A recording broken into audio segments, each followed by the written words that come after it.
The Razer Blade Pro is a fairly thin and powerful 17-inch gaming laptop with a 120Hz display, so let's see what it can do and find out how well it performs in some gaming benchmarks.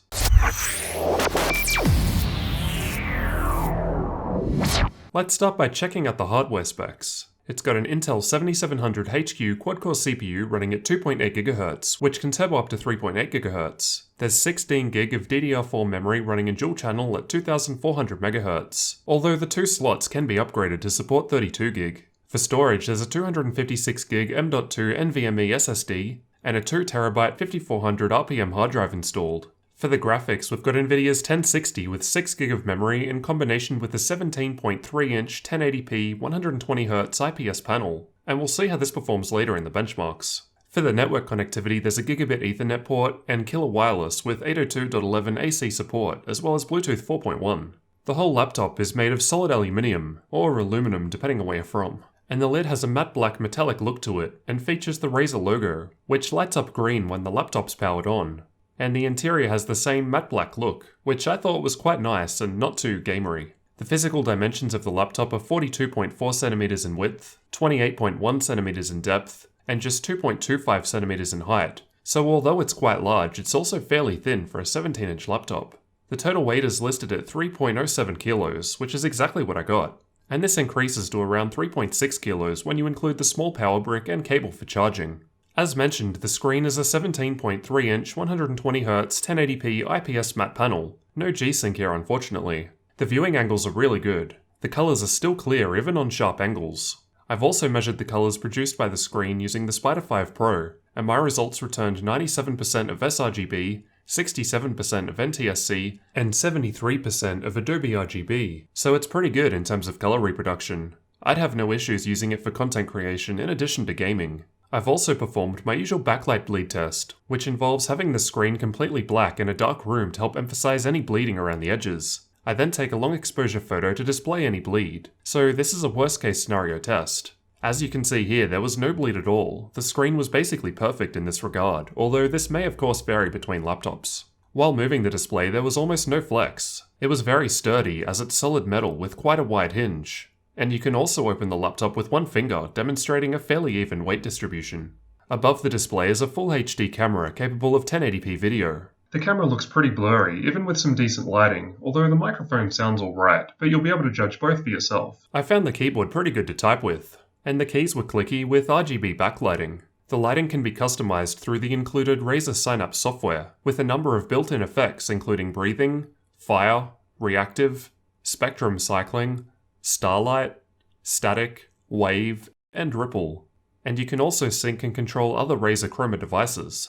The keys are individually backlit too, so you can open the Chroma configurator and customize any key to whatever color you like. It was also cool that while playing games like Overwatch, it would automatically change the colors of the keys based on what I'd be using. There was almost no keyboard flex while pushing down fairly hard, thanks to the solid metal body of the laptop. As you've probably noticed, the touchpad is placed towards the right-hand side of the keyboard, so there's no numpad here. The positioning did take some getting used to. I kept putting my hand in the usual touchpad spot before realizing my mistake many times. Just above the touchpad, there's also a wheel which can be scrolled up or down to change the volume level and some other media buttons. Moving on to the I/O, on the left there's the power input, Ethernet port, two USB 3.0 Type A ports, a 3.5mm audio combo jack, and the left speaker. Over on the right there's the right speaker, an SD card reader, USB Type-C port with Thunderbolt 3 support, a third USB 3.0 Type A port, HDMI 2.0 port, and Kensington lock. There's nothing at all on the front other than a single status LED, and on the back there's just some air exhaust vents. Underneath there's a couple of air intakes towards the back corners, otherwise the base is all flat, with the exception of some rubber feet which run the full length of the laptop at the front and back, and these help prevent the laptop from moving around on flat surfaces when in use, and also rise it up slightly to help let cool air in. The speakers are found on the left and right sides, and I found them to sound pretty good for laptop speakers. There was little bass, and even at higher volumes they still sounded fairly clear. Powering the laptop is a 70 watt-hour battery, and with a full charge and just watching YouTube videos with the screen on half brightness, keyboard lighting off, and background apps disabled, I was able to use it for 4 hours and 8 minutes. While playing The Witcher 3 with medium settings and Nvidia's battery boost set to 30 FPS, the battery lasted for 1 hour and 3 minutes. Overall, I thought the battery life was pretty good, thanks to that fairly large battery. During normal use with an ambient room temperature of 24 degrees Celsius, the CPU idled at 46 degrees, while the GPU sat at around 51. Although I had to configure the laptop to use the 1060 all the time, by default the integrated graphics were in use, and the 1060 switches off. Here are the external temperatures of the laptop where you'll actually be putting your hands, getting to around 36 degrees or so, with the CPU and GPU maxed out for half an hour with a low fan profile using the Heaven benchmark and AIDA64 stress test at the same time with the same room temperature. The CPU reached a maximum of 84 degrees Celsius, while the GPU peaked at 77, and no thermal throttling was observed. The keyboard area got a fair bit warmer, mostly in the center, up to around 46 degrees. The gaming result was from playing PUBG at high settings, and we can see that the CPU was a bit cooler, but the GPU was slightly warmer when playing a real game rather than using a benchmark tool, and the temperatures of the keyboard area are about the same. As for the fan noise produced by the laptop, I'll let you have a listen to each of these tests.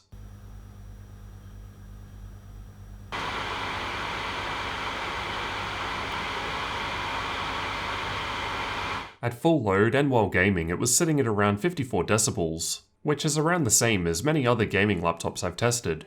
Overall, the temperatures were quite good though. It didn't get too hot under full load, so it seems to have a decent cooling solution. It was a little warm while at idle, but the fans were basically silent. Finally, let's take a look at some benchmarks. All tests were run at the 1080p resolution with all Windows and Nvidia updates to date installed. Overwatch ran quite well here, with ultra settings or lower required to take full advantage of the 120Hz panel, and even at ultra settings the 1% lows are only just under 120 FPS. CSGO runs great, even at max settings we're averaging well above what the screen is capable of, with minimum settings increasing the 1% lows a little.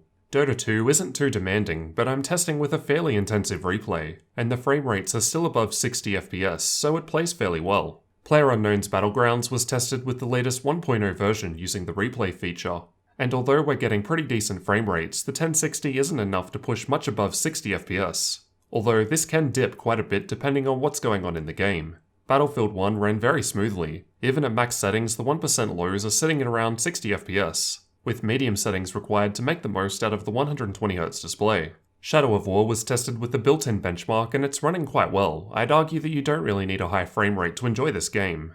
The Witcher 3 is another game that I'd say runs well without a high frame rate, and I personally thought it was nice and smooth at high settings or lower. Watch Dogs 2 is a fairly resource-intensive game, and another that I think doesn't need a super high frame rate to enjoy. I had a good time playing it at very high settings or lower. Rise of the Tomb Raider was tested with a built-in benchmark tool, and at the lower setting levels we were actually able to get some fairly high frame rates.